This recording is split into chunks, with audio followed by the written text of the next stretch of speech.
2, 3, 4. I'll speak.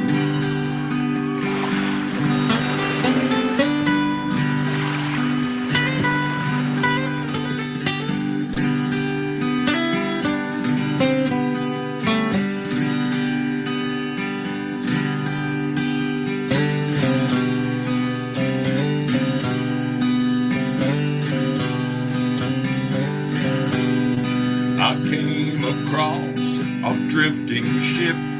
I took a look inside.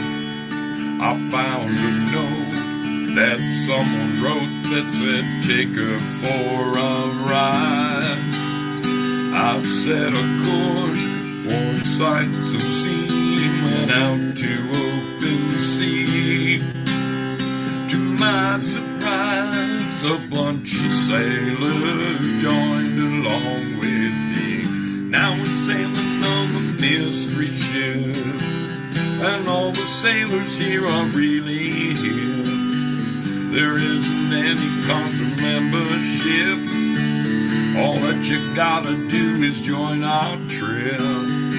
Yeah, I'm the captain of the mystery ship, and I'm a-calling all aboard this trip. I'm really hoping that you'll enjoy it up on the mystery ship. So bring a friend and come along with us aboard the mystery ship.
Well, there's my first big old boo-boo. There's my first big old boo-boo.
There is something seriously going on around here.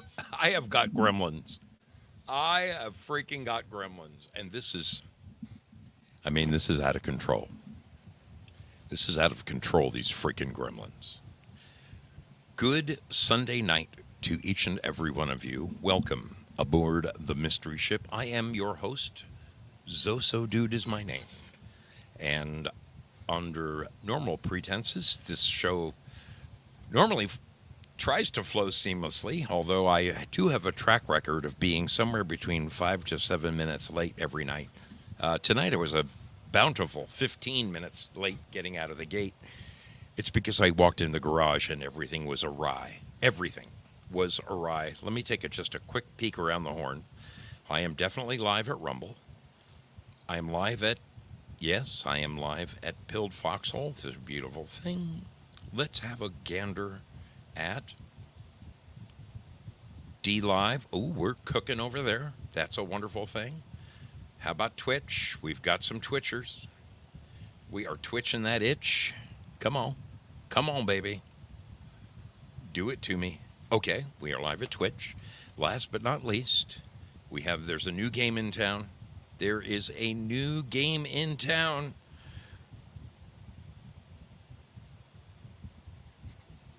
There it is. It's called YouTube, and apparently we are live there as well. That is wonderful. That is a wonderful, wonderful thing. Wow, we're live, 5 for 5. We're live. I'm a poet, and I don't know it. How the hell are you people? How is the world treating you this weekend? I had a wonderful day yesterday with the sailors. We had I have to say, I felt pretty damn good about the rock show yesterday. It's interesting when I do the show because the songs literally, I don't come in with a list.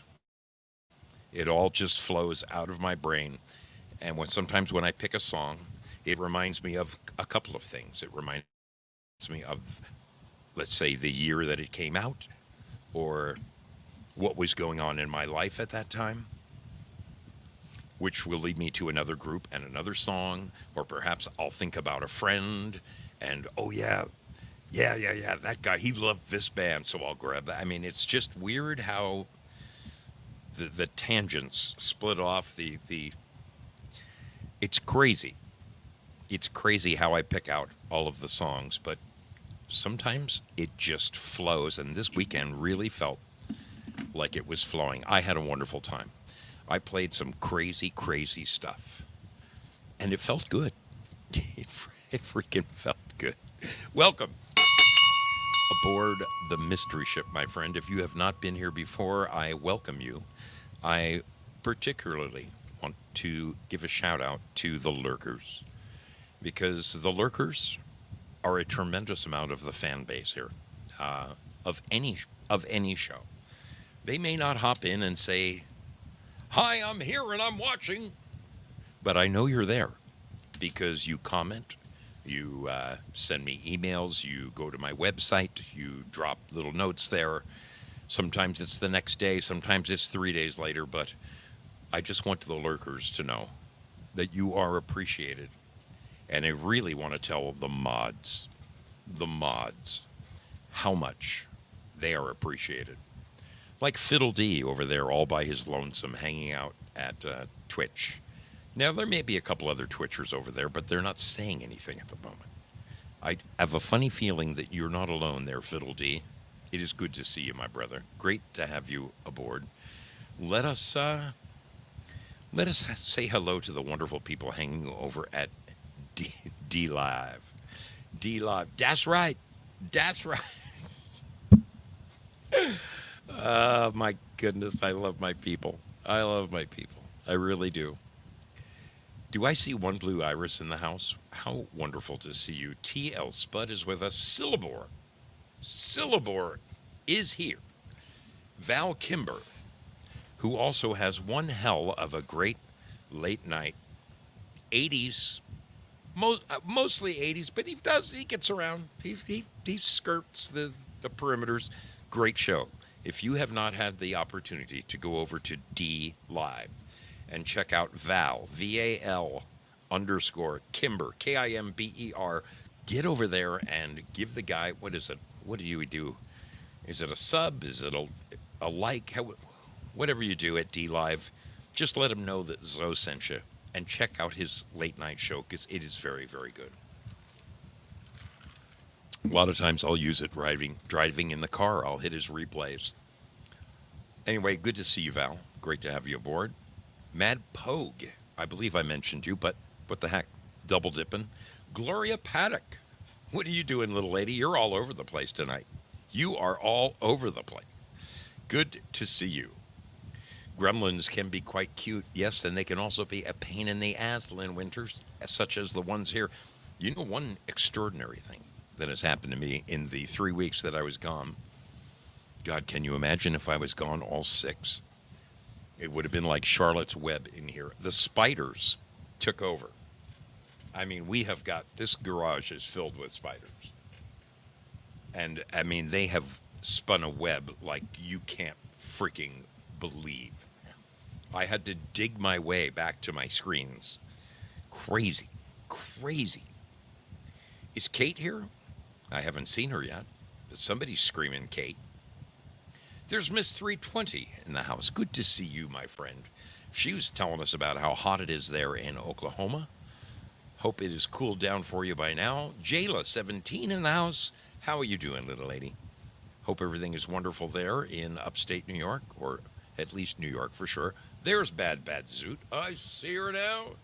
Good to see you, little lady. Welcome aboard. Well, we've got a fine crowd. A fine, fine crowd hanging out. One blue iris is lurking. Good to see you, Robin. She's lurking for sure. Cosmic Grandpa, he just slipped in under the wire. Good to have you.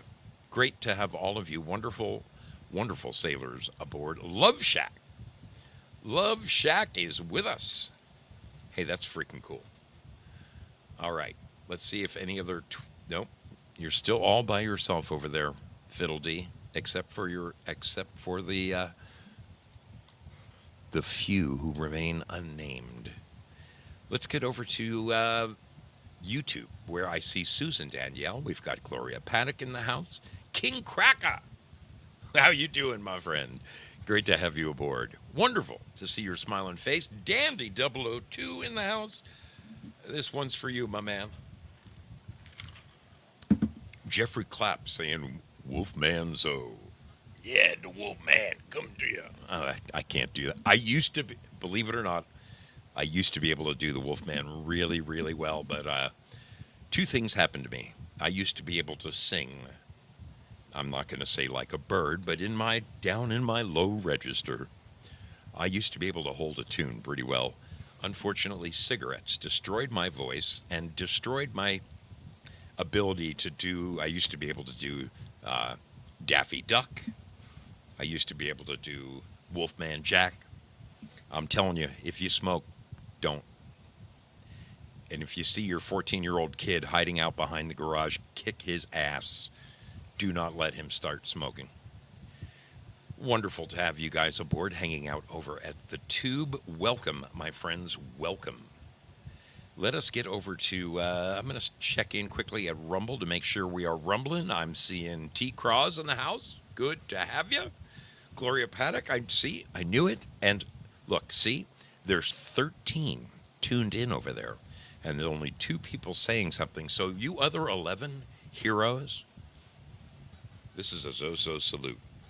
Welcome aboard the mystery ship, you lurkers. I freaking love you. I freaking love you.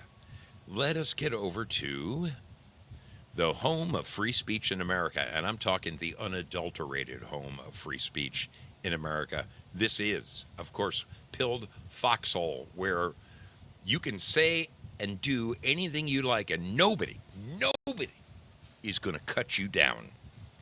Rooster 55, my brother from Lubbock, great to see you.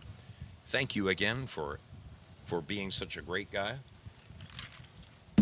Keep an eye on that mailbox. LT 57 FSH, another one of the people I met on my cross-country trip. Look at this. So far, the first 3 people I see in the chat, Crazy Chuck with a K included, I met while on my cross-country run. Good to see you.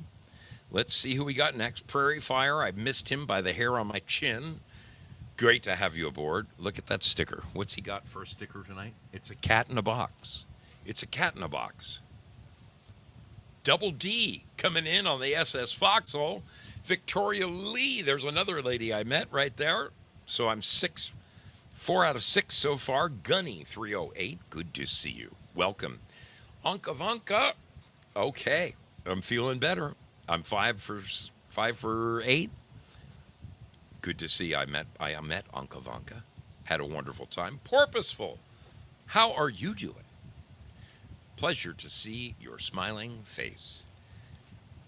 Wow, we've got people pouring in. Victoria, I met that beautiful lady down there in Dallas. She hooked me up. She's got the ship blowing on in, the Cutty Sark. God, what a majestic ship. I would love to have one of those. You know what I'd love to do? I would love to rent a boat like that for a week, like in the Caribbean, and just say, okay, all you sailors, get your ass to Panama City, Florida. We're taking off from Panama City and we're going for a week's cruise around the Caribbean. Maybe one day we will have a Zoso cruise.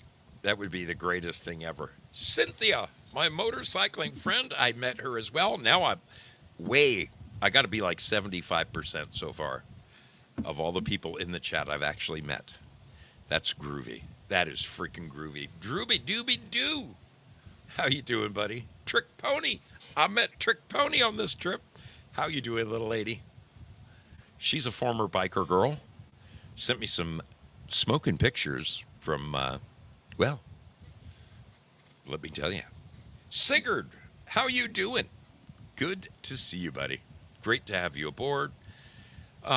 This is, it's feeling like home. Deep Patriot, 1776. What is going on, my curly girly there? Great to see you. Great to see you. Prairie Fire has a sticker of a, like a 1974, I think it's a Gremlin. It is a Gremlin. It is a purple Gremlin, and I had one of those. I had one of those cars. I'm embarrassed to say it, but somebody gave it to me. What can I tell you? And then I gave it away to my brother. John Rogers in the house. Met John Rogers on this trip. I'm doing pretty well. Bruce Q. Wayne in the house. Met up with Bruce on this one. Yes. Rooster, thank you for the shades. All of you wonderful people pouring in, dropping the love. Lizzie B. Hey all, I love this sticker. That is a great sticker, Lizzie. It is. That is the sticker from the Mambo mug. The Mambo, the Congo. Cynthia, also bringing the love. Thank you, darling. Gunny, it has been a while. It is great to look up and see your face. This is phenomenal.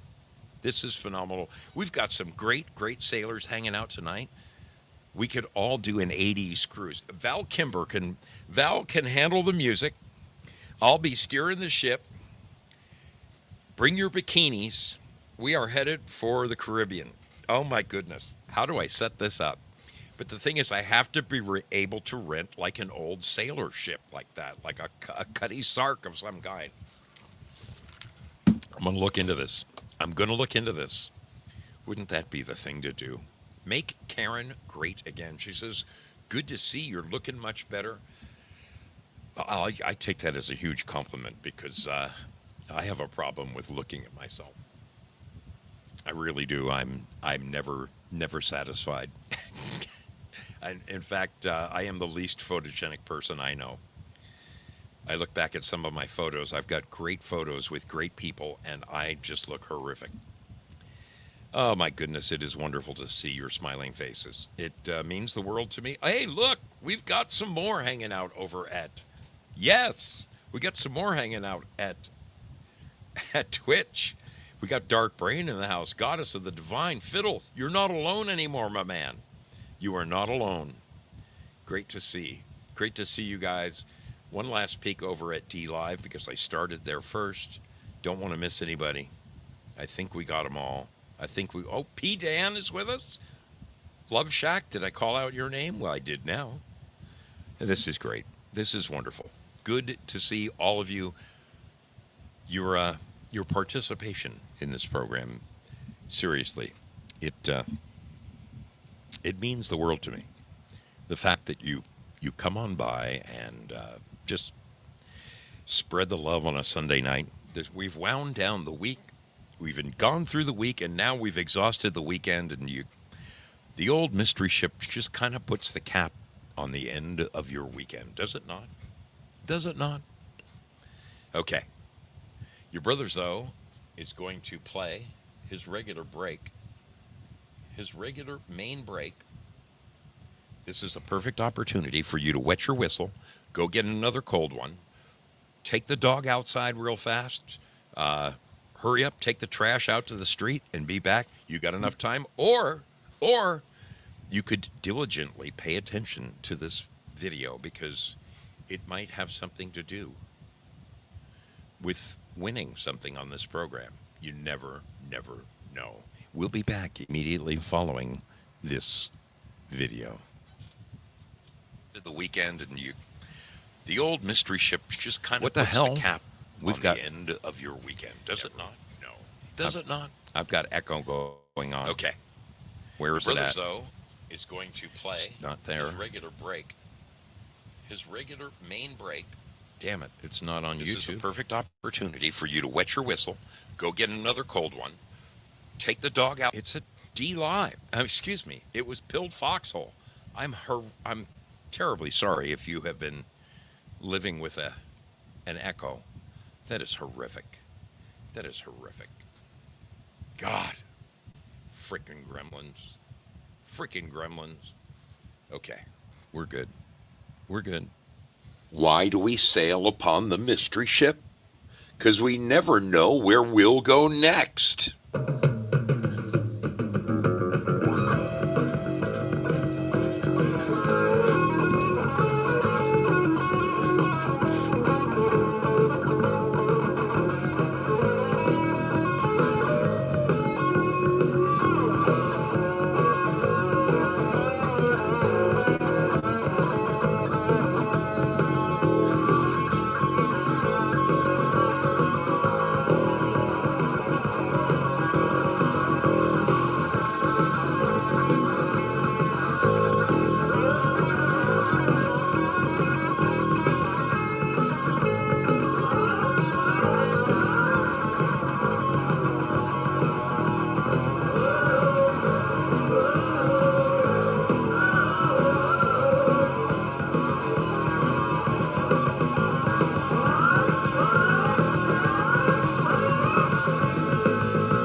This is the time where I take a moment to thank all of the beautiful people who share this show in any way possible.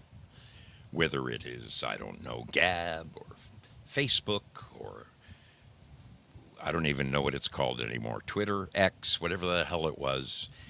If you tell your next door neighbor or your brother in law or some guy at work, some friend, some biker dude you met, if you share the fact that there's this crazy biker guy and he's got this kind of interesting show you should check out once in a while, it means the world to me, people. That's the greatest gift you could ever give me. I certainly, and really, truly appreciate the wonderful people who have financially supported this program via the lemons or the gold pills, the PayPal, and the oh my goodness, the Cash App, and most recently, my most recent addition is Buy Me a Coffee. You wonderful people who kept me afloat on this last getaway. God bless you, because I was just looking at all of my receipts, and God darn it, I spent a bunch of bread on the road, and it wouldn't have happened. It would not have happened without you guys. I have some wonderful footage I've been digging through. I'm going to be releasing like little vignettes, little videos along the way, just to, I don't know, keep it fresh, keep it in my mind. I had all of these great plans, and unfortunately, when the trip got canceled halfway through, well, you have to throw some of that stuff to the wind, you know? It's tough. It's tough. Nonetheless, I think we'll thank you, Kelly Cumming. She says, glad you are home and you're healthy. That means the world to me, kiddo. It really means the world. You know what I really like is when I look over, I like during the course of the evening, I've got 5 different chats going, people. So it's extremely difficult for me to keep up with all 5. I do try to drop in and see, like, oh my goodness, Linda Love is here. Gamester X is here. Great to see you guys. Great to have you aboard. Thank you so much for joining us.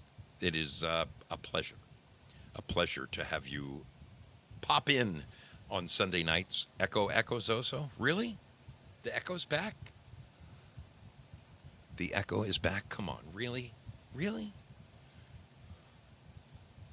Where can it be coming from? Where can it be coming from? That's off. That's off. That is off. That is off.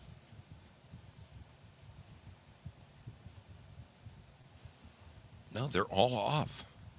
Seriously. Echo? Okay, Gamester says no echo there. I'm happy to have that. Thank you. Love Shack says no echo over on D Live. Thank you. Nothing drives me crazier than things out of my control.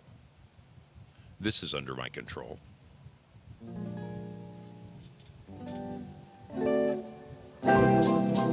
My love must be a kind of blind love. I can't see anyone but you.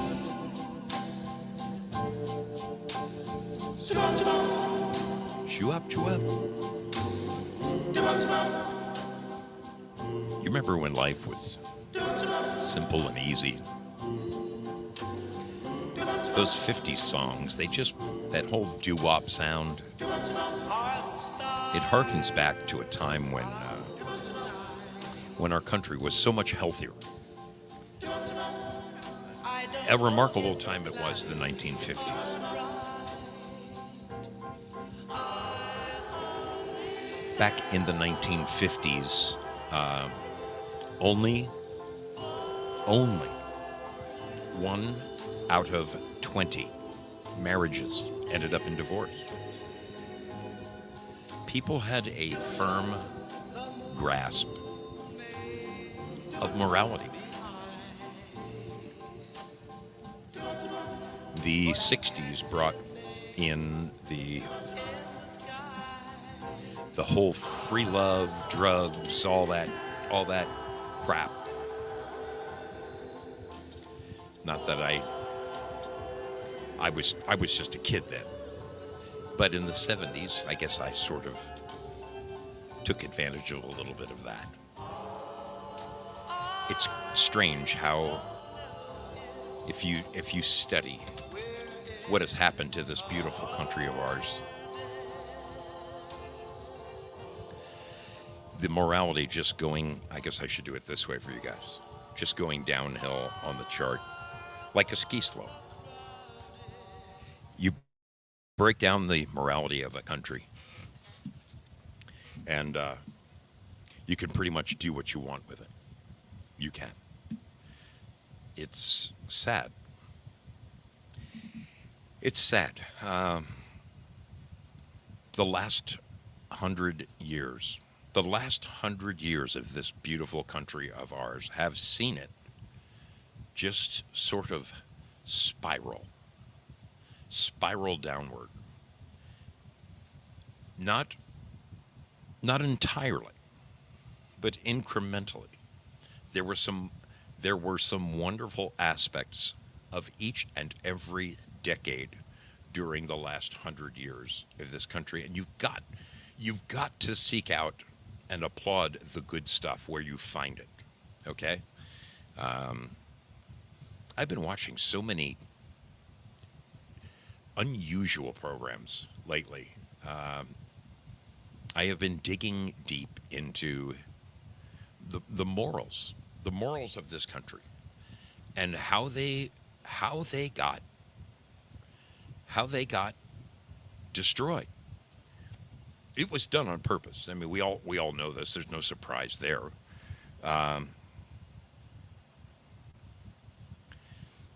Back in the 50s, the United States produced 50% of the world's goods came out of this country. From the textile mills to the electronics to the steel works in Pennsylvania and the automobiles out of Detroit. We ruled the freaking world. We really did. It's almost amazing to grasp how it just slipped through our fingers to get to where we are to today in 2023. One of the biggest, I think, personally, this is just in my humble opinion, folks, one of the biggest things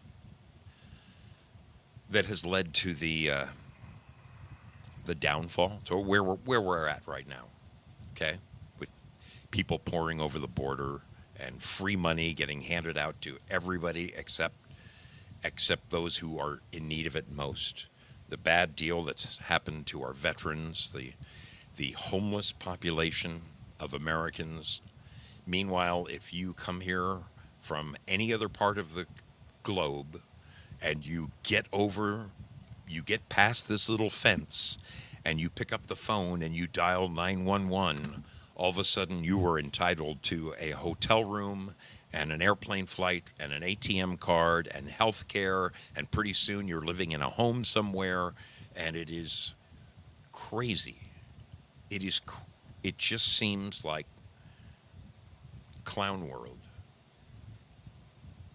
But I think if you were to go back in time, take all the bricks down and get right down to the very foundation and see where the crack started in the foundation that led to the demolition of this country. I think it is when people turned their back, and that's kind of such a rough term. I don't know that they necessarily turned their back, but I would say people started thinking that they were smarter than God, and therefore they didn't need God anymore. It amazes me how many people that are considered brilliant thinkers of our time who are either devout atheists or like Neil deGrasse Tyson comes to mind. Okay, now this guy's, in my humble opinion, again, this is just me talking, and I'm sure the man, if we were sitting here, he would belittle me and cut me up into little bite-sized pieces. I'm sure he could and would do so handily, but to me, Neil deGrasse Tyson is just a freaking windbag. And when you hear him discuss his thoughts on the possibility of God and all of that, it just seems so pompous. You know, he's bigger and smarter. Too smart to have a God. It has been interesting lately to see. I've come across a couple of videos of interesting people that I can't necessarily say admire, but people I can't help but take note of and say, "God dang it, that guy's got something," and see them questioning themselves and their thoughts about creation and the possibility of a creator. Now, most recently, a guy that I really, really like, Jordan Peterson. You may have seen this, you may not have seen this, but it's a short little video I'm going to share. I think it's 13 minutes long. This guy recently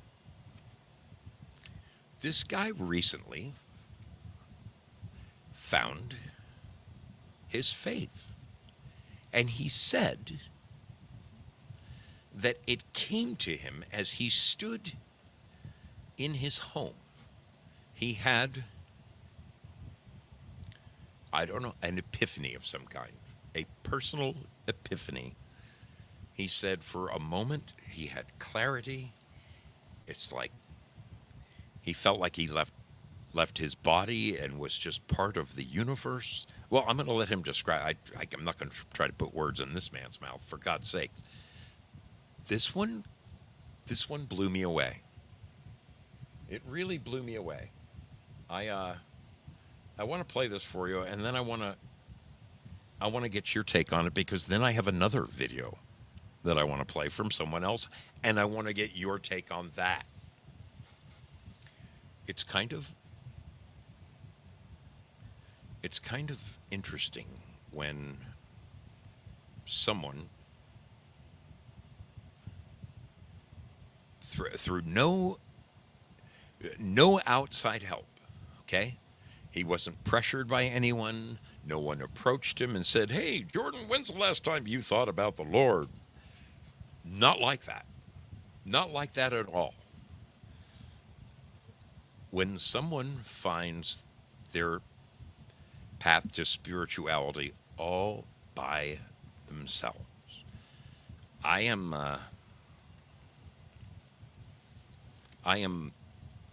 saddened by some of the things I have done and said in my lifetime. I have to tell you, I'm almost ashamed of myself in some aspects. I didn't lead the best life. It's no question. I did not lead the best life.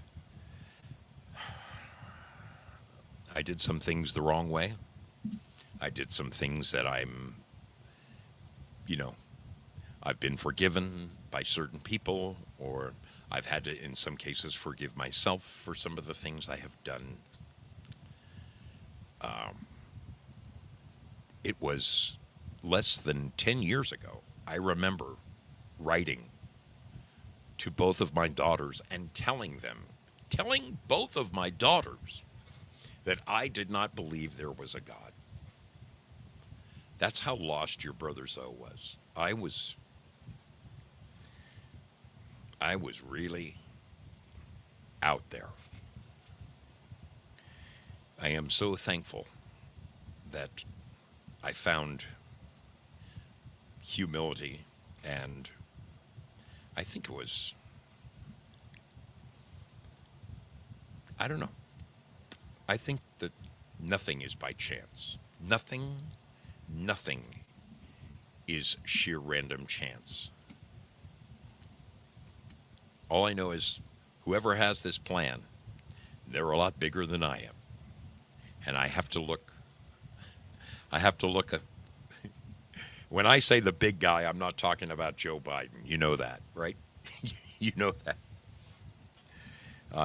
My daughters have since, they totally understand that I have turned over a new leaf, and I firmly believe in God, and I am ashamed of some of the things I have done. Boy, there's going to be some questions answered at some point. I hope old St. Peter takes care of it for me when I'm at the gate, and that I don't have to tell the big guy in person what I did. Anyway, I want to share this video with you. This is pretty interesting. This is Jordan Peterson sharing his personal experience of how he was awakened by God. I thought this was absolutely fascinating. It was, someone sent this to me, and it really, I watched it like twice in a row just to really absorb it. I thought it was special. Let's see if I can play this for you. Oh, please don't echo on me. Work, baby. Work. That's all we want. Just work. God, which I don't like that question. I don't like that question. I don't like that question. Yeah, I don't like the question. People have asked me whether or not I believe in God, and I've answered in various ways. No, but I'm afraid he probably exists. That's...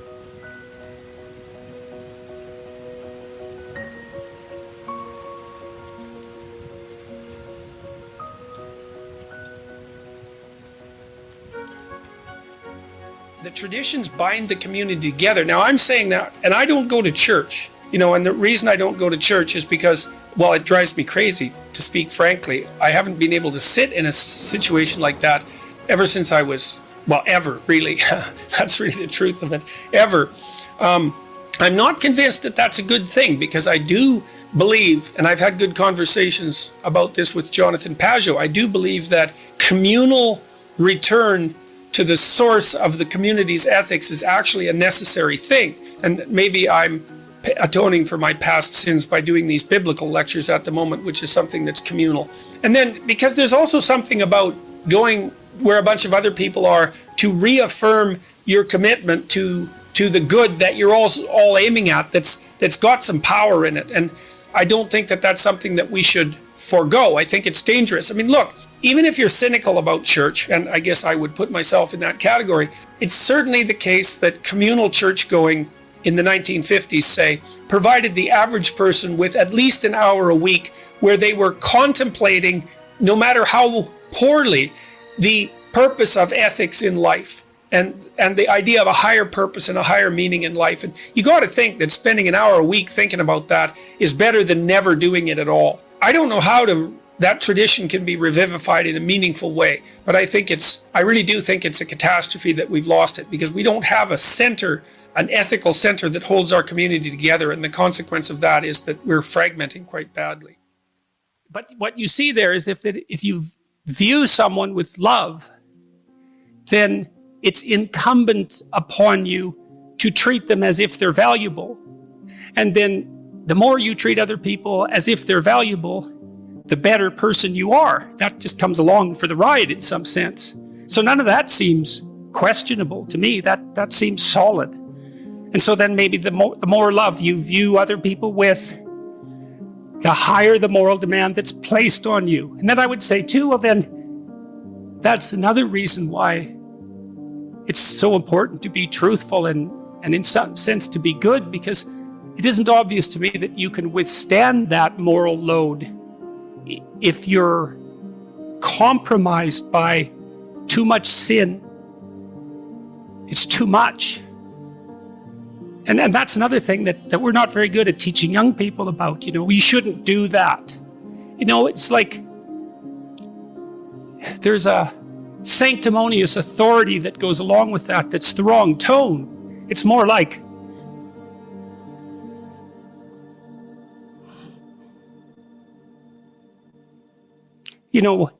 I don't know how you lay it out properly, but you tell people that you love how to avoid the road to hell. And you don't do that because you're shaking your finger at them or because you're a moral authority. You do it because you don't want them to burn. And I think there's too much of the moral authority still in the church and not enough of the love that helps people avoid the fire. Tammy, my wife, has always taken the idea of truth very seriously. Her recent brush with death has deepened her religious sense and impelled her towards a life that's more consciously focused on service to others, her family in particular, but not only her family, people beyond the family. And I also think that's a function to some degree of our stage of life. She's a grandmother now, and her children are grown and able to take care of themselves, and so she can turn her attention to other people, maybe farther afield from the immediate family. I'm watching what she's doing and listening to her and watching her practical application of her faith, and that affects me just as everything she does affects me, because I watch what she does and take it seriously. Her recent actions have indicated she's helped a number of people quite substantially, the group that she's been communicating with, and all of that's very interesting to me. She's showing me, I've taken the idea of God seriously for a very long time, and I've said on multiple occasions that I try to act as though God exists, and that's essentially my definition of belief. When people say, do you believe in God? Belief is a multidimensional word, and one question is, well, what do you mean by believe? And for me, the proof of belief is to be found in action. And I decided that I would act as if God existed a long while back. And of course, I'm imperfect in that, inevitably. Now, she's doing that more explicitly as well. Not that she wasn't doing it quite well to begin with, but she's doing it more explicitly and also more within the confines of traditional religious conceptions. Although she's not attending church, she's associating with a number of people who are formally religious, and all of that's informing the way that she conducts herself. It's watching her do that has also highlighted for me the missing praxis in Western Christianity. If you want to be a Christian, let's say, if you think that's necessary, it's not exactly obvious what you should do. You should go to church, but that's not enough, I don't think. I find it useful to contemplate the highest good on a continual basis. I'm trying to keep myself oriented in that direction. It's a religious orientation, fundamentally. It's an overwhelming orientation. But there's no escaping the questions of the ultimate meaning of life. I'm not an atheist anymore, because I don't look at the world that way anymore. I'm not a materialist anymore. I don't think the world's made out of matter. I think it's made out of what matters. It's made out of meaning. What we orient towards unconsciously, which means what captures our attention, is meaning, and it captures our attention before we know what it is. The brain acts as if the world's made out of information or made out of meaning. Who would have the audacity to claim that they believed in God if they examined the way they lived? Who would dare say that? To believe, you think, to believe in a Christian sense, to actually, this is why Nietzsche said there was only ever one Christian, and that was Christ. To have the audacity to claim that means that you live it out fully. And that's an unbearable task in some sense. To be able to accept the structure of existence, the suffering that goes along with it, and the disappointment and the betrayal, and to nonetheless act properly, right? To aim at the good with all your heart, right? To dispense with the malevolence and your desire for destruction and revenge and all of that, and to face things courageously and to tell the truth, to speak the truth and to act it out. That's what it means to believe. That's what it means. It doesn't mean to state it. It means to act it out. And unless you act it out, you should be very careful about claiming it. And so I've never been comfortable saying anything other than I try to act as if God exists, because God only knows what you'd be if you truly believed. I mean, if you think about it in some sense, that's the central idea in Christianity, is that if you were capable of believing, it would be a transfiguring event, a truly transfiguring event. And I know people experience that to one degree or another, but we have no idea what the limit of that is. And we have no idea what the possibility is within each person if they lived a life that was maximally courageous and maximally truthful. You know, because maybe you're running at 60% or 70% or 20% and at cross purposes to yourself. God only knows what you'd be if you believed. And so,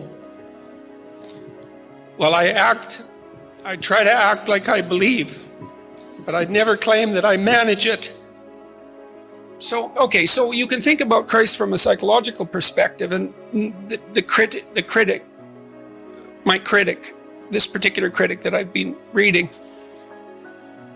said, well, that doesn't differentiate Christ much from a whole sequence of dying and resurrecting mythological gods. And of course, people have made that claim in comparative religion. Joseph Campbell did that, and Jung to a lesser degree, I would say, but Campbell did that. But the difference, and C.S. Lewis pointed this out as well, the difference between those mythological gods and Christ was that there's a representation of, there's a historical representation of his existence as well. Now you can debate whether or not that's genuine. You can debate about whether or not he actually lived and whether there's credible objective evidence for that, but it doesn't matter in some sense because this, well, it does, but there's a sense in which it doesn't matter because there's still a historical story. And so what you have in the figure of Christ is an actual person who actually lived, plus a myth. And in some sense, Christ is the union of those two things. The problem is I probably believe that, but I don't know. Okay. I'm amazed at my own belief and I don't understand it. Like, because I've seen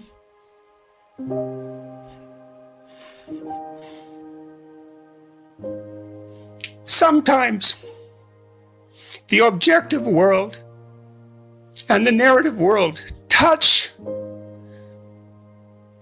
You know, that's Jungian synchronicity. And I've seen that many times in my own life. And so in some sense, I believe it's undeniable. You know, we have a narrative sense of the world. For me, that's been the world of morality. That's the world that tells us how to act. It's real. Like, we treat it like it's real. It's not the objective world. But the narrative and the objective world touch. And the ultimate example of that, in principle, is supposed to be Christ. But I don't know what to, that seems to me oddly plausible, but I still don't know what to make of it. It's partly because it's too terrifying a reality to fully believe. I don't even know what would happen to you if you fully believed it. But are you a prophet? And, see, to say yes or no, I have to think about how I might be conceptualized. How what I'm doing might be conceptualized. No, I think I see myself as a psychologist, and fundamentally, I am a psychologist. I'm a behavioral psychologist, and I got very interested in psychoanalytic thinking, especially the Jungian variants, and I'm a professor, and I'm doing that, you know, on a much larger stage, let's say, but that's really what I'm doing. And so it's a combination of those two things, and I speak about religious matters, but I don't see myself as a religious leader. I don't want to make that.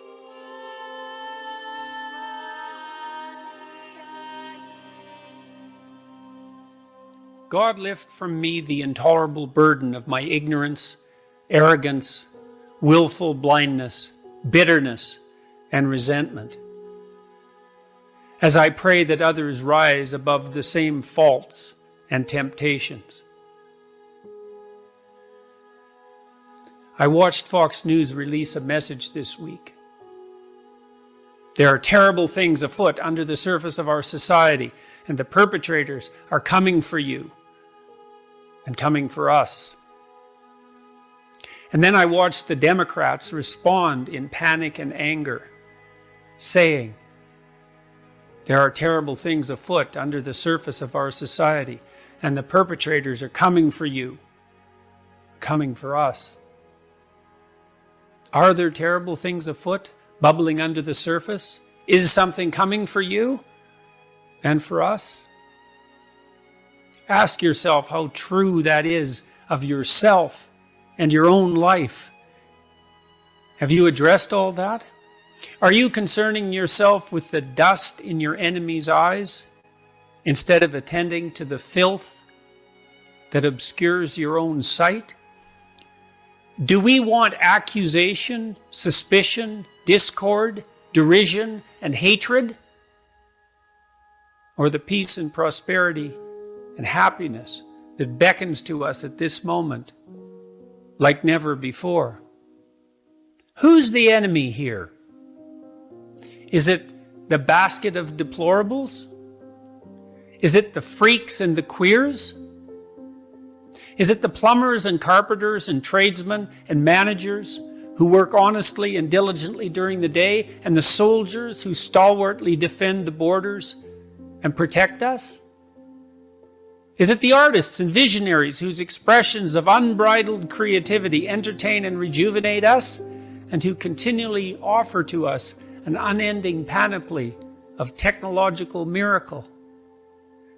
Is it the institutions that guide and protect us, that so many lived and died to erect and establish, which for all their faults have served us so well? Do we want revenge or justice? Do we want contempt or mercy? Do we want war or peace? And what are you aiming at in your heart of hearts?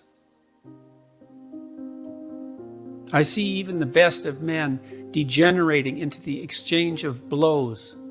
I see even the best of men identifying the enemy in our neighbors and friends. I see even the best of men falling prey to cowardice and self-righteous anger.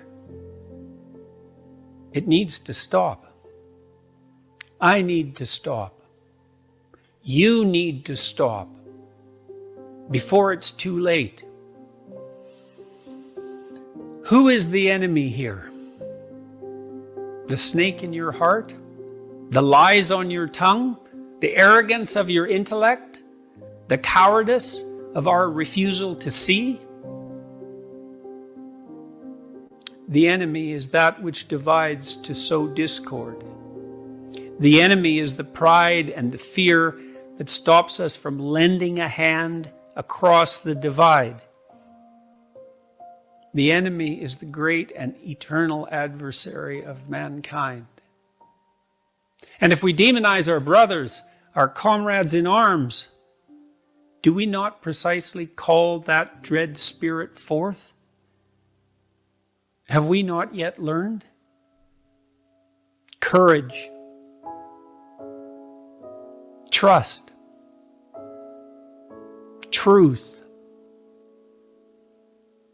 love, even unto your enemy, which is yourself. God, forgive us our trespasses as we forgive those who trespass against us. May what is highest guide our vision. May what is highest open our ears. May what is highest guide our tongues. And may we pray, fearful of the hell we could so easily and carelessly create, deliver us from evil. Shine a light into the corners of our dark hearts.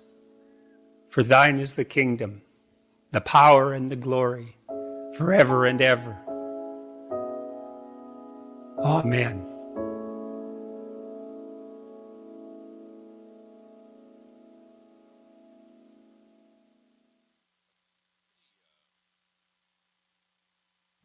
A pretty moving little 15 minutes there from Jordan Peterson, a man who previously never spoke out about his feelings towards God. Obviously, that's a combination of several. I think you saw him in probably 6 or 8 different outfits, meaning that was an amalgam of just where he's at lately. But I'm impressed with it because he's someone that people admire and look up to. And for him to be taking such a step right now, I think says a great deal.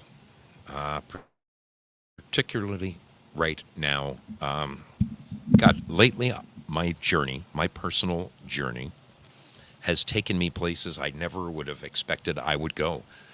I have been examining these interviews with people, all of them talking about their spiritual walk, and some of them, I mean, I'm talking people from regular everyday folk to, preachers to rappers to you name it. You name it. I have been watching amazing pieces of interviews, and it's really kind of helped me with my own journey because I have stumbled, I have fallen, and I'll probably stumble and fall again. There's no question. I am imperfect because I'm in this meat suit, okay? I'm not divine in any way. I'm just a man. And as long as I have free will, sometimes I may make the wrong decisions. Most of us probably end up paying when we make the wrong decisions one way or another. I'm glad I turned my life around when I did. It's crazy because, boy, at that time I was so hell-bent. What had happened to me is, you know how we get black-pilled on, like, the government and stuff? I was kind of black-pilled on God. I was angry. I was angry at all of the sadness and the unfairness, the inequity that I saw across the globe when I would see harm being done to children, harm being done to innocent populations by war because of man's greed. I question why, if there was a loving God out there, why would he allow this to happen? It was a very difficult pill for me to swallow, that there is a reason for everything. And with my puny little mind, I'm sure that when you cross over to the other side, you become truly enlightened, and I suppose a great many of my questions will be answered at that time. But it is nice. It is awesome to see somebody like that, a man of that kind of stature, just humble himself and bear himself. Yeah, I don't know if you noticed it, but it looked like he was actually close to tears at a couple of times, and I think that is, Lord knows I have been there. I've been there. I liked what he said. I mean, what am I? So, well, I guess I better preface this by saying, as a kid, I was raised a Catholic. My mother and father sent me to Catholic schools, so you get that doctrine shoved down your throat, and the nuns pound it into you, and they pour on the Catholic guilt and all this stuff, and then I think that may be one of the main reasons why I took the fork in the road in my early 20s and kind of lived like a fairly hedonistic type of life. I really don't want to be held accountable for myself from 20 to 50. It's really, those were some difficult, honestly, 20 to 55, those are some difficult times in my life. I went AWOL from morality. I did some things that I'm not very proud of, as we probably all have. And I'm no man. The thing that I'm happy about now is that I know that I am no man's judge. There's only one person that matters when it comes to judgment, and I say it a lot that I really don't care what other people think. Although I do, I really do. It's a fault of mine. It's a huge fault of mine. If I truly didn't give a rat's ass, then boy, I would really treat life differently. I've seen so many inexplicable things as of late. The looting in the stores, where they're just, unless you steal more than $1,000 worth of goods, they're not going to prosecute you. And these throngs of people just going into stores and, like the May Company, or just going in and grabbing Macy's, handfuls of just out and out daytime looting with absolutely no regard for cameras or anything. They know that nothing is going to happen to them. I want to know what happened to them. What allowed them to get to degrade all of us. I truly believe this, that all of us know in our hearts that there is such a thing as good and evil, right and wrong. And what allows someone to suspend their thinking and just go in and waltz out the door with televisions? It's mind-blowing. It just doesn't make sense to me.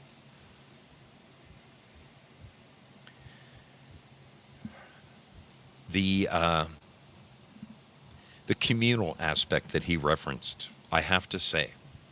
So I haven't been in a church in a very long time. The last time I think I went to church was when my mom came to visit, and, out of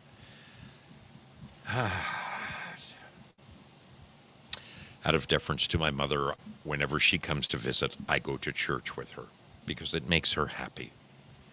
And I want to make my mom happy. I love my mom.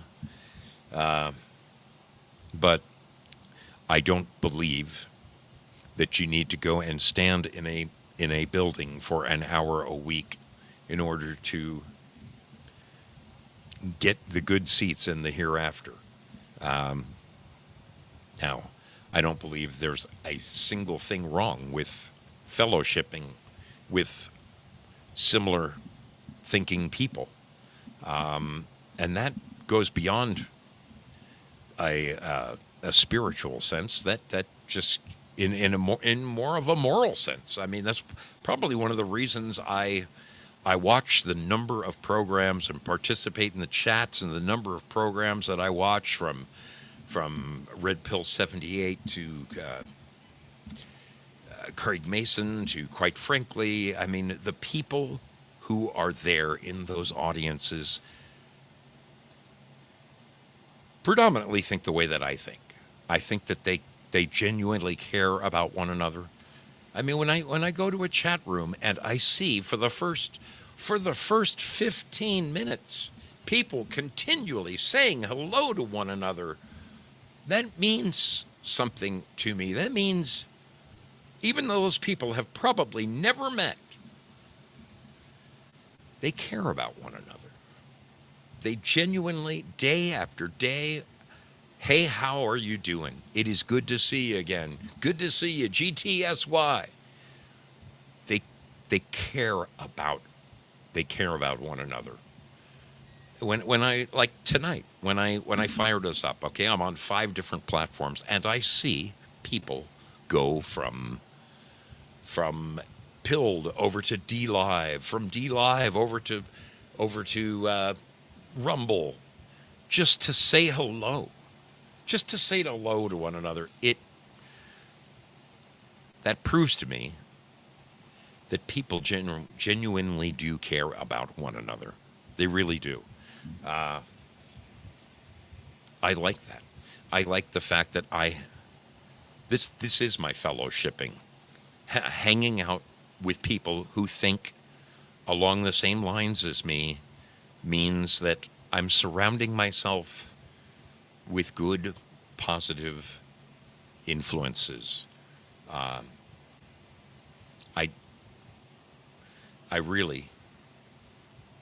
I enjoyed so much getting the opportunity to get on that motorcycle and go around the country and knock on doors and say, hey, my name's Zoso Dude, and have them say, yeah, man, I can't believe it. You're really here.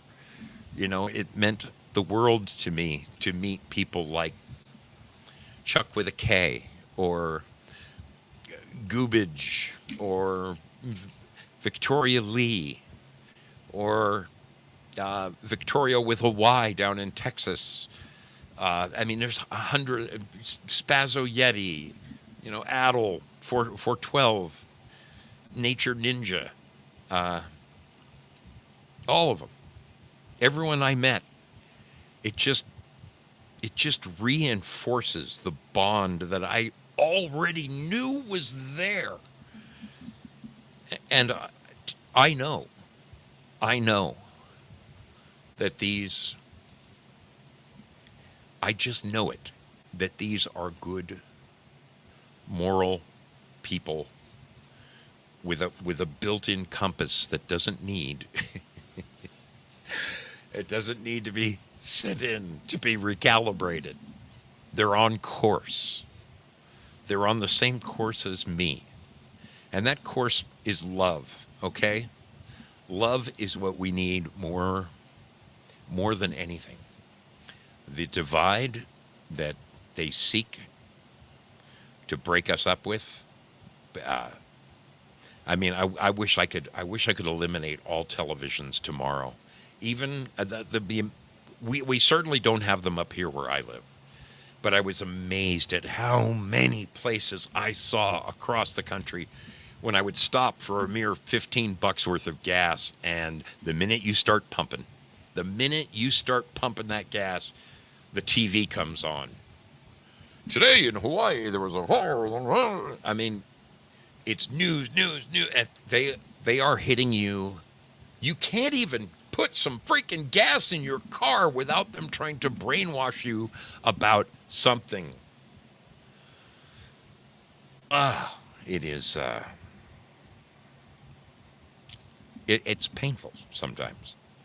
But when I came across that little piece of videotape right there, it gave me hope that a guy like that would take the time to put together that little, I guess it's a personal expose.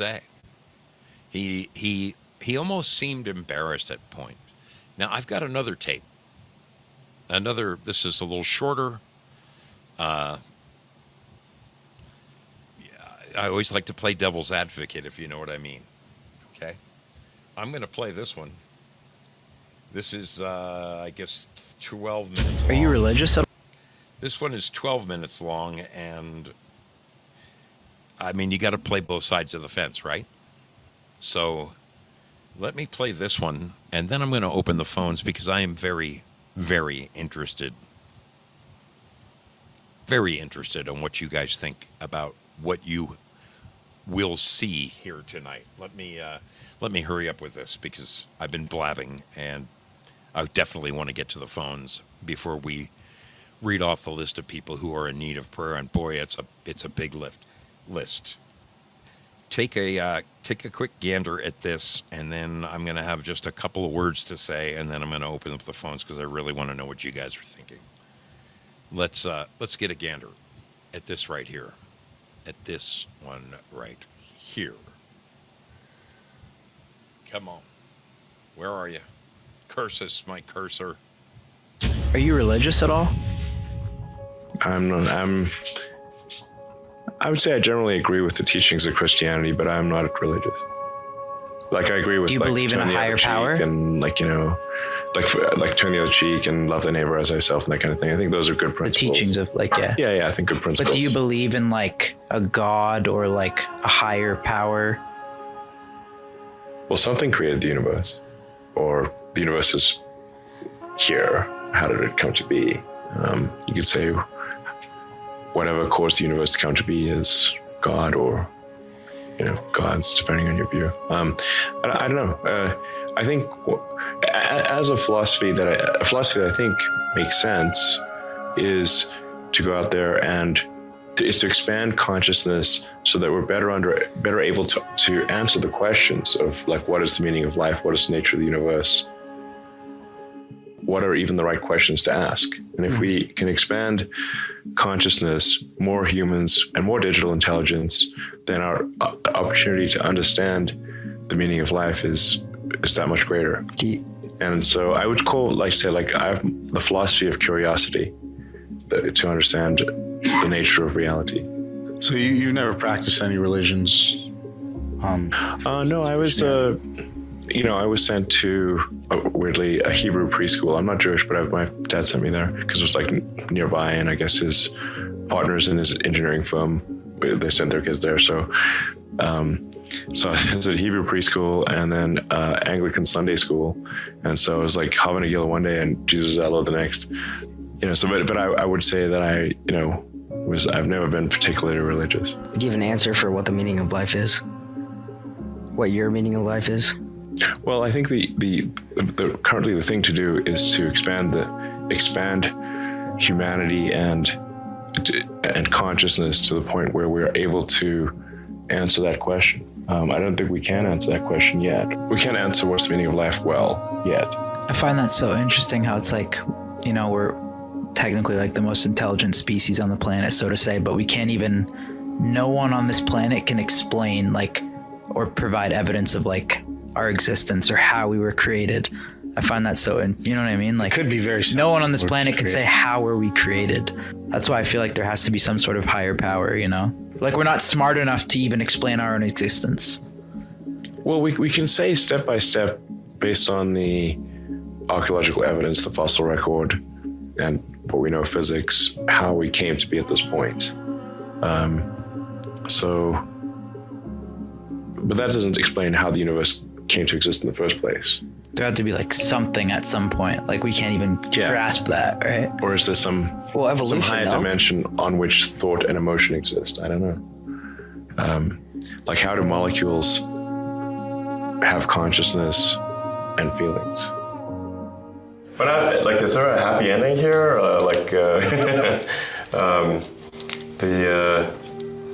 Revelations Part 2, the happy ending? If there's a really good book you think everyone should read because it would be in the back of the Bible. Everyone should read this book. Okay, how many people have actually read the Bible? Fewer than probably say they have, but... Oh, yeah. Do you have at one point, I when I was a kid, I had this existential crisis, and I was trying to figure out what's the meaning of life. And I was like, oh, it all means nothing. It's all... And I read, a whole bunch of religious books, including the Bible, and I'm like, there's a bunch of things in there they didn't teach you in Sunday school. Sodom and Gomorrah, dark. God sure changes his mind from the Old Testament to the New Testament. I'm like, whoa, that's pretty vengeful in the Old Testament. What was the question?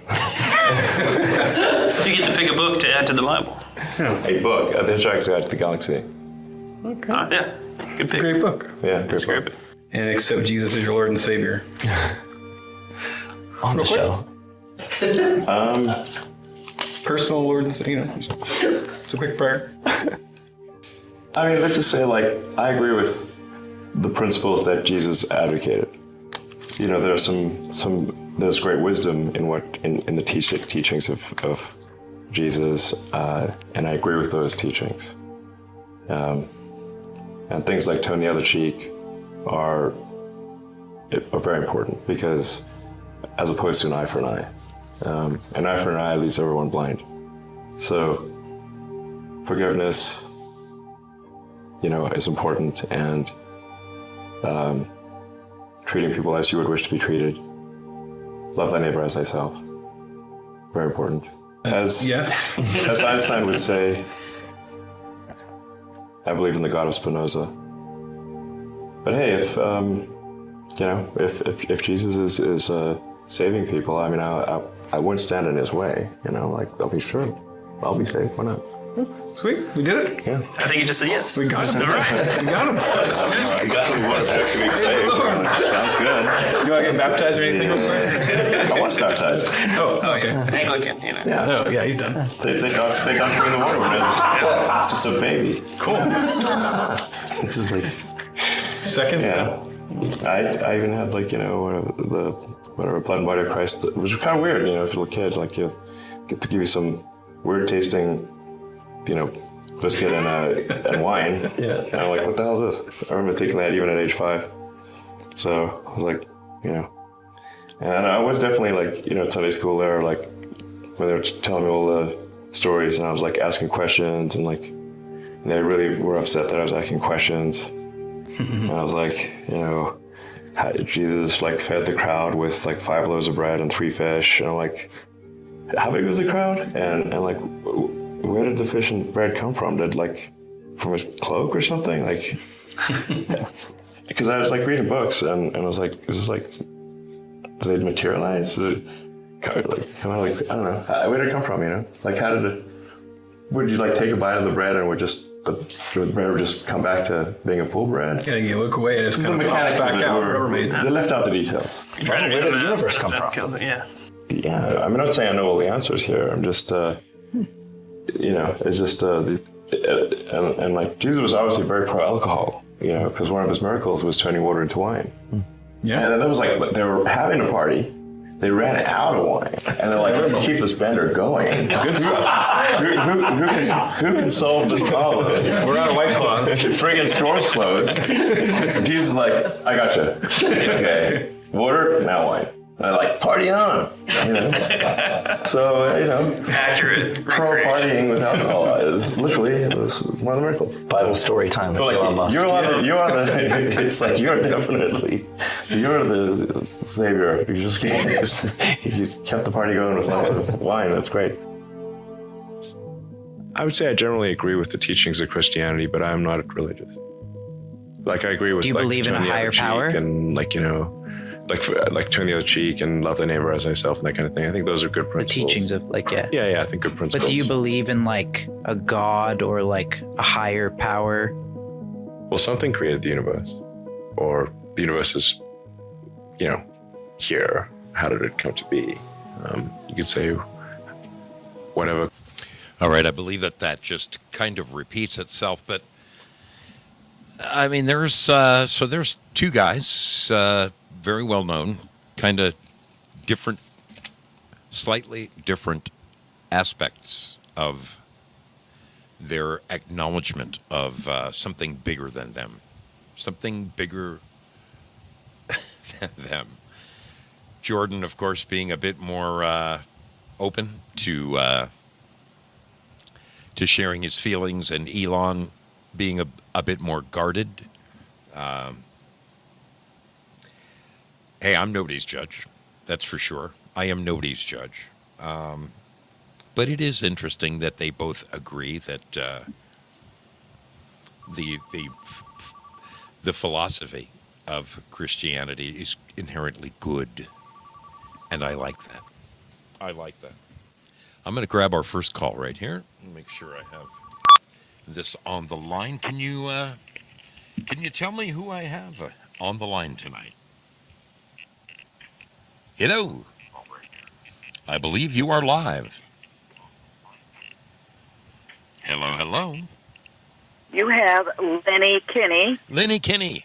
Yes, you're going to have to the divine. go Lynn by. Winters, whatever you want to call me. That's quite all Sure I right. have your- Sister, go by what you're hearing on the other end of your telephone receiver, not Okay. not by your radio or your computer, because it's going to Okay, be 45 cool. seconds below.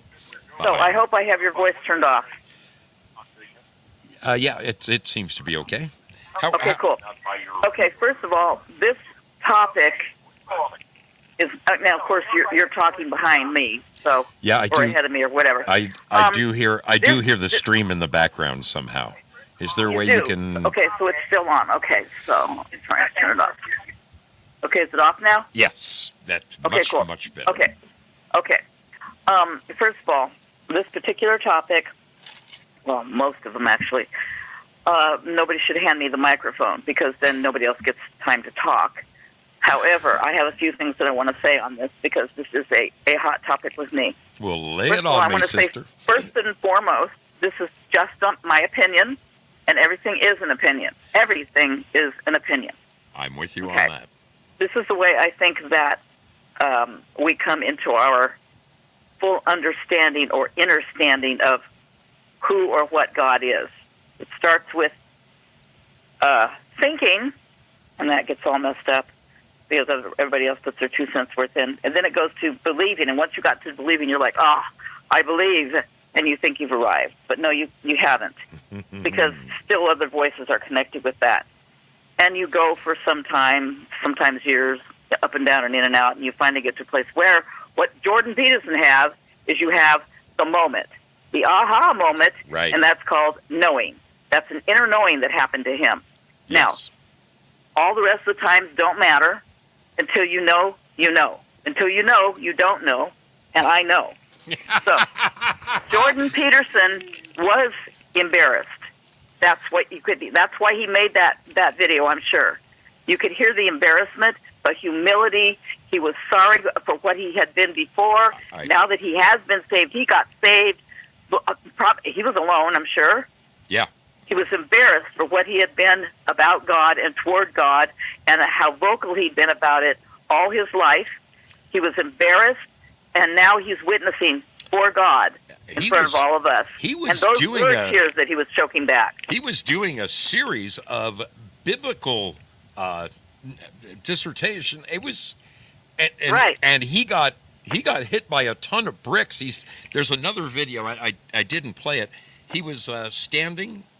He describes it as he was in his house, and this feeling just came over him, and he said it was the most immense feeling of love that he can't even describe it because it was so overwhelming, and it very much echoes what our friend Leah Worth shared when she died and went to heaven and came back, and another friend of mine who also died and went to heaven again. They said there's just the most overwhelming feeling of love that you don't even know what love is until you've experienced this, and he said it hit him like,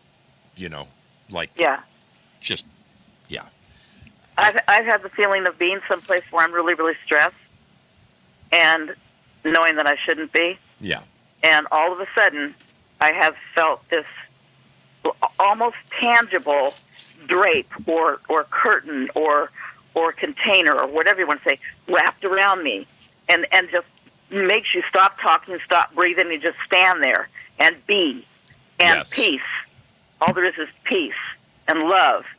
And in that moment, which is all we have, by the way, is the present moment, I get my mantras, which the last mantra I got was about 7 or 8 years ago, which was, no struggle, no stress, no doubt, no fear.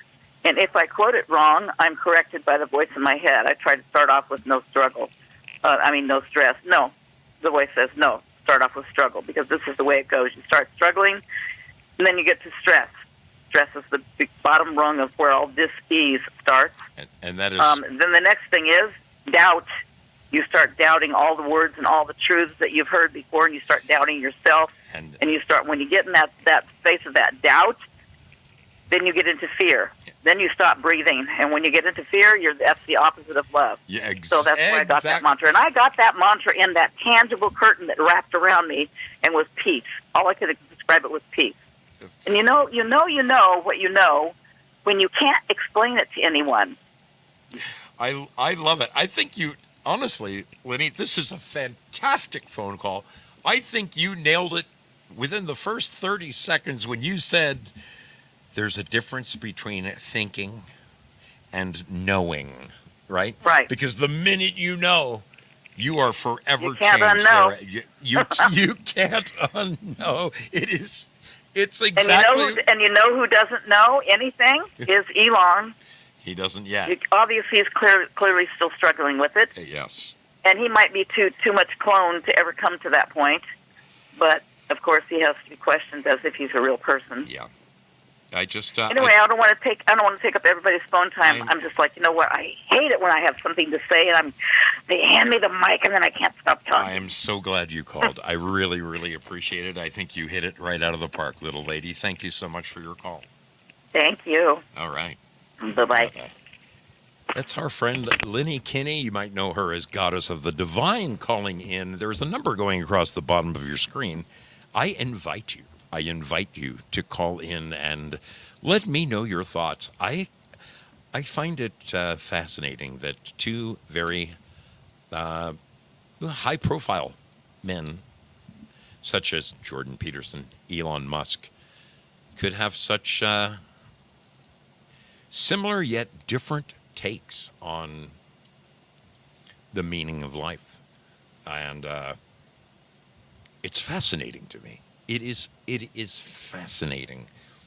I think, I really think Lenny said a mouthful right there. Gosh darn it, look at the freaking time. I'm going to have to go a few minutes over. With this one tonight. Goodness wins over everything, people. Over everything. I think that each and every one of us, no matter what kind of personal struggles we are in, have gone through, or still have to get through, I truly believe that reaching out to your brother or sister when you need help is the smartest and best thing that you can do, particularly when you feel vulnerable. It is so easy. It is so easy to take the wrong turn. I'm a freaking professional, okay? Unfortunately, I'm a professional at taking the wrong turn. But somewhere along the way, I got shoved in the right direction. And I'm no longer, I'm still ashamed of the things I've done, but I'm no longer embarrassed by them. I probably will be when I get upstairs. I'm sure there's going to be a few questions that need to be answered, but your brother Zoe will answer them honestly. And, boy, the whole, I chuckle now at the, I love when people say, oh, I'm not religious. I'm spiritual.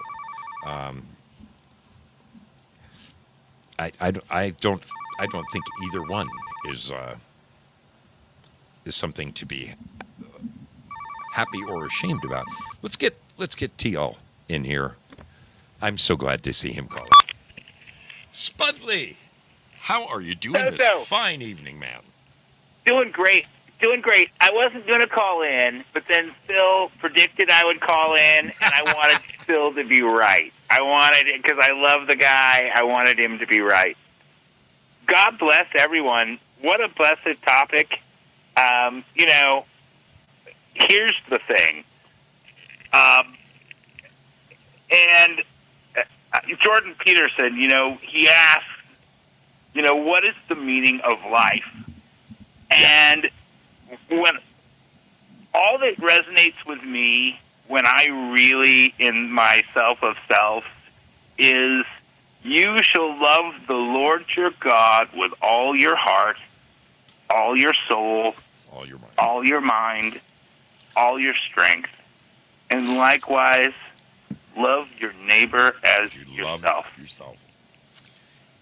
Dude, that is the meaning of life, my friend. Those yes. And I hate to call them rules, but if people followed those two examples right there, those two things, it's kind of like the hunter safety course that explained in one sentence. Never point a gun anywhere you wouldn't want it to go off. As long as you know that one sentence, you can do whatever you want with a gun.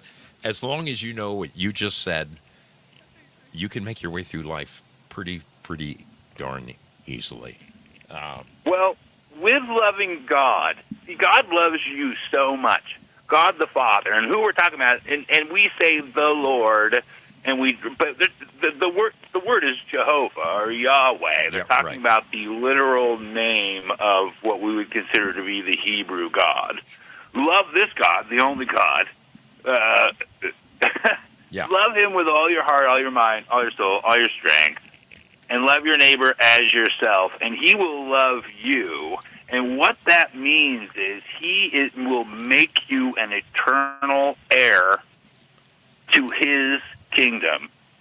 You are his son/daughter, and what is important for us to know, especially going into this month, is the authority and the power you have in that. And I can't, in this short format, explain it to you. It has to be you and the Lord, because this whole thing is about a personal relationship with you and God. And I encourage everyone. I know some people think, don't call me a snake handler. Sorry, Val, if anybody's out there is an actual snake handler. But I really, really believe in the gifts of the Holy Spirit. I believe they are for today. I'm not a cessationist in that way. But I believe that through the Holy Spirit is really the only way that you can truly know the will of God for you. And it's how, by being in contact with the Holy Spirit, which you do by worshiping God, by worshiping the Father and asking him to baptize you in the Holy Spirit. When you do that, it aligns you with the will of God. And when you are aligned with the will of God, he says, you ask me anything and I'll do it. If you believe it's going to happen, as you often say, you believe it because you believe me, and we have this relationship. And I do all these things on the side to let you know, to reassure you, because I know what a weak, unstable creature you are, little child. The doubting Thomas that's in you. you. How I'm with you. I remind you how I protect you. I remind you how I answer your prayers. Now, in this moment, in this critical thing, trust me. Believe me for this person's healing. Believe me that these strongholds of evil will be pulled down. Do it. This is the time, and I'm telling you, this next month, September, there is this. I've known it for a long time, and there's a lot of things and a lot of people confirming it. It's going to be a month of shaking. I think a literal shaking, and certainly a spiritual shaking. And I just encourage everyone out there: don't be on the defensive. No. Be on the offensive in the spirit, praying and loving and caring for each other, but praying against evil, sending the hosts of heaven. You have command over the hosts of heaven. There's trillions of them, and they're just waiting for you to send them somewhere to kick some demonic ass. So do it. I love it. Believe it. Spud. All right, friends. You go out there. I feel like fucking Patton. Go out, when you stick your hand in a puddle of goo that used to be your best friend's face, you're going to know what to do, which is go out there and fight. This is what's going on. They're going to kill us all. The only salvation is Jesus. Our contact through the Father, through Jesus, in my opinion. Tap into that. There's immense power in it. Let's live it, friends. Let's live the joy and be joyful. Love you guys. Love you so. Thank you for the call, TL. That is a beautiful, beautiful way to end the phone calls for tonight. It is perfect. Thank you, my brother. Thank you. Love you. Love you, man. Oh, a great call by a great guy. Just in the nick of time as well. In the nick of time. Let me make sure. Yes, I've got the correct thing turned off there. So let me get this like this. Okay. So, folks, this is the portion of. First of all, let me thank the couple of wonderful callers. I wish I had yacked less and allowed for more telephone calls. I really do. There are a number of people who are really in need of prayer, and I want to make sure that we get around to each and every one of them, because it is truly the most important thing. Spud reminded me of something. I often cite, literally the day before they led Christ away to be crucified. They were going back and forth into the temple every day, and there's the fig tree. He was hungry. He went to eat from it, and there was nothing there, and he cursed the bush. And then they came back, and one of the disciples found it all wilted and said, "Lord, look," But then there's, of course, doubting Thomas, who after the other 10 disciples had seen Jesus, they're all saying, "He's alive. We saw him. He's not dead. He is here." And Thomas said, "Unless I stick my fingers in his side and stick my fingers in the holes in his, I'm not going to believe." And then when Christ turned to him and said, "Thomas, blessed are those who have not seen, yet believe." Believing is where it's at, people. Believing is where it's at. And that's why it is so important to believe in the power of your prayers. You, right there. And I'm talking to you. Not with my stubby cut off finger. Let me do it this way. I'm talking to you.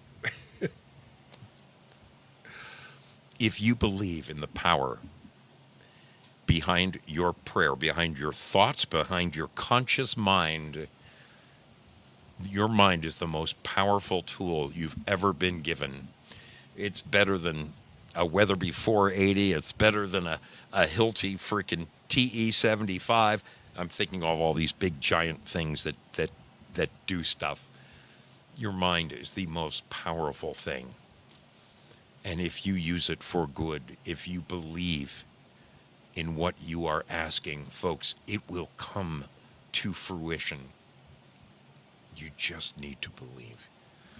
I want to start out tonight. I went and visited a friend earlier today, our dear sister, R. Charlie. She's with us. She is with us tonight. She is hanging out over at YouTube. I talk about embarrassing. I went to go see her today. I'm concerned about her. Bottom line is, she went in Thursday morning for what should have been a very, very simple outpatient procedure. She had a small little, like a fatty cyst on the top of her foot, and finally decided, let's just go in and get rid of this thing. So the wrong person went in and cut it out and stitched her back together and sewed her up, packaged her up, sent her home. Well, in the course of 24 hours, her foot became incredibly infected. And I mean, burning red it was a mess. Obviously, the conditions weren't sterile. They didn't use the proper, I don't know if they used dirty tools. I don't know. I wasn't there. All I know is she was in a world of hurt when I spoke to her late Thursday. She sent me photos, and it was horrific. She went back in on Friday and saw like the big doctor and said, "What's going on here?" And of course they cleaned it out and gave her antibiotics. And I mean, it's they drew a little pencil mark around it and said, if for any reason the infection gets past these little dots, go to the hospital immediately. They've got her bombing herself out with amoxicillin. I want you, please to pray for our sister, our Charlie. She really, really needs it right now. Her foot, she can't even walk on it, okay? It's been 2 days that the antibiotics are hopefully working, but talk about wanting to die of embarrassment. I go out and I see her today. Now, she's supposed to keep her foot elevated. It's not like she can grab her foot and bring it up to her face and look at what's going on. So she asked me to take a close look at it. She gave me a flashlight and a magnifying glass. So I'm looking at it real closely, and I'm trying to discern, is that the end of the infection? Okay, it doesn't look like it's going past the little dots. In fact, compared to the picture you sent me yesterday, it actually looks like it's getting better. And I went to point at it and say, well, this area looks because of the magnifying glass I was looking through, it ruined my field of vision, and I literally poked her in the. Oh my God! I wanted to die. I wanted to die. Oh, is that your heavily infected foot? Let me get that for you. Oh, my dear sister. I mean, at the end. We were fortunately able to have a nice chuckle about it, but I could have died. I'm asking you, please keep our dear sister, our Charlie, in your prayers. See it. I want you to visualize her foot being healed right before your eyes, okay? Picture the top of a foot right by her 2 little toes. She's got about a 2-inch scar where they sewed her up. It's all puffy and red, and her foot's swollen up like a football. I want all of us to consciously see it dissipating, the redness going away, the swelling disappearing, and her walking on her foot.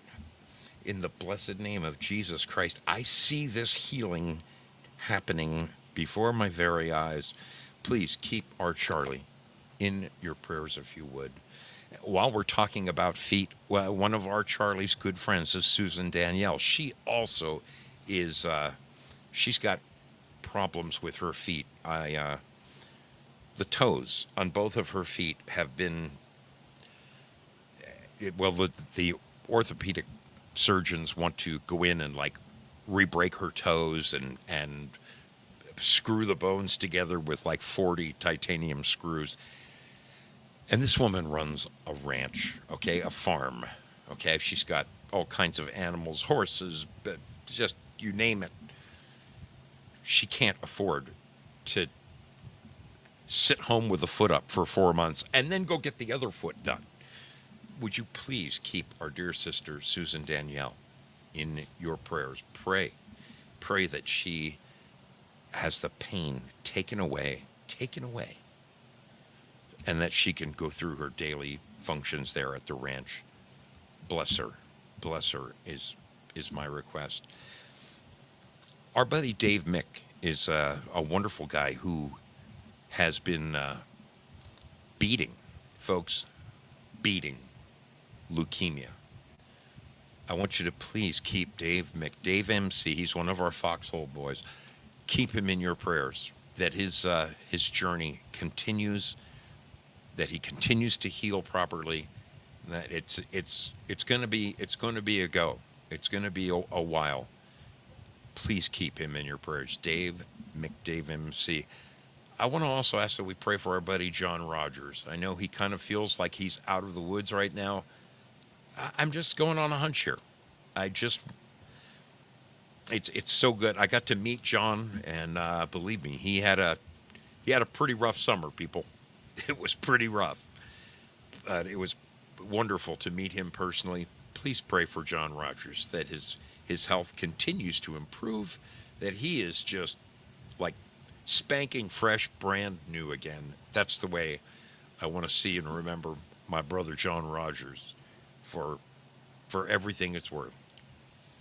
Our dear sister Amethyst Cat has recently broken her hand. I think she tripped and fell in some fashion and snapped some freaking pieces. It's horrific. And it's the hand that she uses. She's a lefty, so, obviously she must be intelligent. Please pray for her continued healing, that the doctors make the right moves for her and watch over her and guide her, and that she heals as rapidly as possible would be my request. Our dear sister, One Blue Iris, she's in the chat tonight. She is here. Please keep this beautiful lady in your prayers.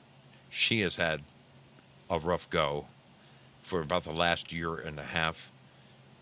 And in some ways, she's winning. And in other ways, she's continuing to be challenged. I just see her as having all good days. All good days. One blue iris that God might just wrap his loving arms around this woman and say, enough's enough. Be healed, my sister. Be healed. There's... My book is here with... I'm just going by memory right there. There are so many. There are so many. So many. I'd like to ask us to pray for our buddy Spazzo Yeti's dad. I got to meet Spazzo Yeti, great kid, and I got to meet his dad, who is a wonderful, wonderful man. It was so sad. Spazzo convinced his dad to go into the hospital, and he needed to go.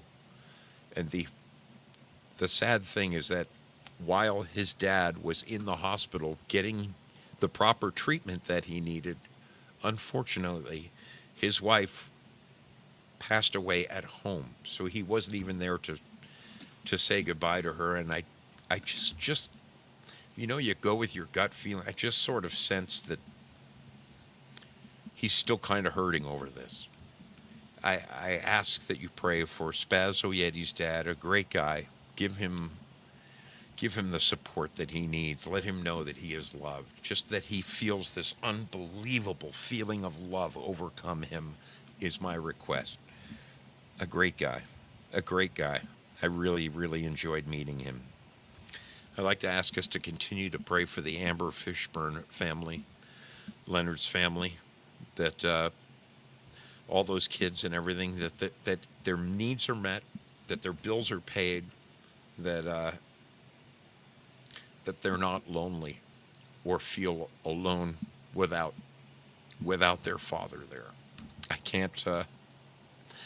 I can't even imagine what those kids are going through right now without him there, and Amber without her husband, but my heart goes out to them. Please keep the Fishburne family in your prayers, if you would. Trey Fulton is a young man who was brought to our attention by our buddy Syllabor. His dad is a streamer over at DLive. Trey had to undergo a surgery, I guess, on his brain, and it's a challenging and difficult one for the doctors. And even the best outcome, there's only like a 25% chance of him ever living a normal life. Well, I am here to tell you that if you believe, and you have the conviction behind your prayers, this young man will live a long and fruitful life. Please pray for Trey Fulton, that he is healed, that God wraps his loving arms around this young man, and he is a young man, a very young man. Our sister Sleeping Stars, you know that she has been challenged as of late. Doctors ran all kinds of tests. She's lost a tremendous amount of weight. Our dear sister Shelby has just problems absorbing the food, getting the nutrients out of. She's eating, but she's not. Her body isn't absorbing the nutrients that she is healed. Would be my request. Please see her made whole. Pray for this young lady. Help her out. Our friends Big Willie and Dolphin, both of them, two great guys, both of them challenged with lung issues. Big Willie has been diagnosed with lung cancer, and Dolphin, I think years ago, overcame one side, and now the doctors are looking at his other lung. I just see these two men being healed by God. Please keep the two of them, Big Willie, Dolphin, in your prayers, if you would. Our brother Salty Nuts, is going back in. He's having additional problems with his throat. As you know, just about a year ago, he underwent a series of treatments and had a positive outcome from from a cancer scare in his throat. He made it through the treatment, and he's having some additional issues. Please keep our dear brother Salty Nuts in your prayers, if you would. A full and total healing is what I'm praying for. Our brother the Texan, he's had some serious. This year has not been a lot of fun for our buddy the Texan. A great guy. I'm so glad I got to meet him at last. Started it off. I think it was January 1st. He like hyperextended his knee while getting out of a truck or something, and ended up having surgery to repair it. He gets through that. Then he has the same hernia surgery that I went through, which, folks, it's no fun. And to top it off, his doctor isn't fond on giving people any kind of pain medication. So he had some really rough days. He gets through that, and the trucking company that he's working for decided to close their doors. So please keep the Texan in your prayer. I pray that some kind of doors are open, that a new job appears on the horizon where there wasn't one. And I just pray for his continued healing. Oh, I forgot to say, he had a couple of teeth abscess on top of it. He sent me a picture that looked like he was the loser in a prize fight against Holyfield or something. I mean, the side of his face was out to here. Oh, the man's had a rough go. Please keep our brother the Texan in your prayers. A great guy right there. Our dear brother Gary Flessner is another man who, this is one tough old buzzard, let me tell you. I freaking love this guy. Please continue to keep Gary in your prayers. He's his daily battle with the disease he has is no fun. And you know what? This guy is making it work. He is a believer. Just reinforce his faith. Cherie and Dave Maddox, we're no stranger to them. Dave has come a long, long way in his battle with cancer, thanks to his wife's unbelievable homeopathic recipes that she keeps at it, and he keeps believing, and he's getting better. Please continue to keep the two of them, Dave and Cherie, in your prayers for their continued healing. Same with son of a green card, that their family might continue to be blessed. He has come a long, long way in his journey from crashing on a motorcycle. I just wish them continued success, that their needs are met, folks. That's what they need. Oh, man. Oh, man. I believe that is all I have for the moment. I'm sure I'm missing something. I am sure. Oh, our dear sister Peggy Dancer. She is with us tonight. Peggy has had a difficult year. She last summer bitten by an Asian beetle that just sent her for a bad ride. Would you please continue to pray for our dear sister Peggy Dancer, that she continues to heal, that doctors make the right diagnosis, and that God wraps his loving arms around this beautiful lady and says, enough's enough, sister. I got you. I want to thank all of you guys who prayed for me during my my rough spell over the last few weeks. Believe me, I could feel the difference. It was pretty scary. It was pretty scary, given the history of on my dad's side of the family. I don't come from a group of awfully long-living individuals on my dad's side. Fortunately, I seem to take after my mother's side, who lived to be 100. So I'm looking to set the record. And damn it, I'm going to be the guy to do it. I really want to thank all of you beautiful people for coming by tonight. You are the greatest. Thank you for all of the donations. Thank you for the gold pills, you beautiful people. I'm going to release the scratching right now, and let me get over here to D Live, where I can let me do something with that treasure chest. That treasure chest. Where is it? Where is that dang thing? Get over here. Okay. Let me do this. Beautiful. There's the treasure chest. We are going to throw a little something, something, something. Whoops. I pushed the wrong button. Okay. Let's push the right button, Zoe. What do you say? Let's push the right button. And you got some little something going on in here right now. There it is. Okay. Now we got a little something going on. The treasure chest is officially released. It is coming your way, people. It is going to be distributed in the next 26 seconds. Oh, look. They are winning gold pills over there. They are killing it in the gold pill department. I wonder if I can get me one. Look, even I got a gold pill. Hey, that is awesome. That is freaking awesome. Thank you, everyone, for coming and hanging out. Thank you, mods. You are the greatest. Thank you, all you people over at Rumble. It is good to see your smiling faces. Andy Social, great to have you aboard. You YouTubers, welcome back. It is so nice to have you again. Have yourselves a wonderful, wonderful rest of your week, people. And what am I missing? My Twitchers. We love our Twitchers. Oh, who are the luckiest followers tonight? Syllabor, 142 lemons. TL Spud, 82. Val Kimber, 59. Jayla, 17. 47.7. And one Blue Iris hauls in 40 lemons right there. Good for you guys. Glad to see it. Congratulations over there. All right. Your brother Zoe is checking out. We will see you on the flip side, people. It has been my pleasure to hang with you. Thank you so much. Have a great week ahead.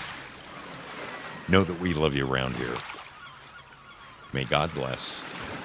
We'll see you on Wednesday night. Take care, everybody.